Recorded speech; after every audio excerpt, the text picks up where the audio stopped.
पर्वको कार्यक्रम रत्न पार्कमा आज हामीले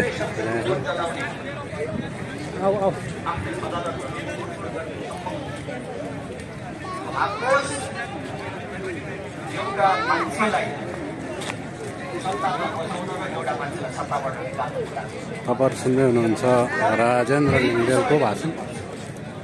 कसैले जनताको यो आक्रोश सिद्धियो र अब चुनाव गर्ने र मुलुकलाई अगाडि लैजाने भन्ने सोचेको छ।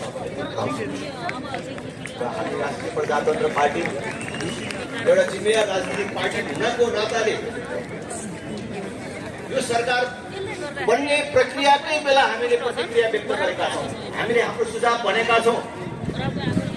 यो विद्रोह, यो आन्दोलन एउटा मान्छे फेर्ने र 84 को चुनाव 82 मा गर्ने एउटा मध्यावधि चुनावको लागि भएको होइन। यो सरकार बन्ने सँगसँगै केही कुराहरू सुनिश्चित गरेर मात्रै जानुपर्छ।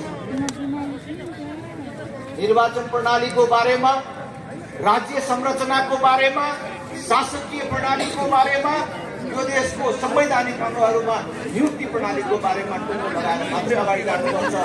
जनजी आन्दोलनको मागलाई सम्बोधन गरेर मात्रै निर्वाचनमा जानुपर्छ भनेर हामीले भन्यौँ। तर 2 दिन नबित्दै प्रतिगमन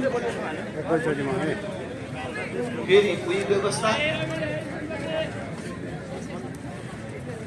व्यक्ति परिवर्तन अनि उही प्रणाली अन्तर्गतको निर्वाचन। म फेरि पनि भन्छु, यो समस्याको समाधान होइन। फागुन 21 गते अथवा यही व्यवस्था अन्तर्गत निर्वाचन गर्नु भनेको समस्यालाई अलिकति परतिर धकेल्ने मात्रै कुरा हो।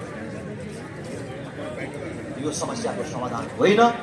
योभन्दा ठुलो ध्वंस देशले बिहोर्नु पर्ने हुन्छ। आज हामीले आवरणमा देखिएका मुद्दा र आवरणमा देखिएका समस्याका कुरामा आज हामी जनताले, आम जनताले महसुस गर्ने गरी देशको राज्य शक्तिको अवस्था के छ र हामीले बारम्बार भन्दै आएका छौँ कि नेपालको निर्णायकत्व नेपाली जनताको हातमा हुनुपर्दछ। नेपाल भू राजनीतिको चक्रव्यूहमा फस्ने खतरा छ।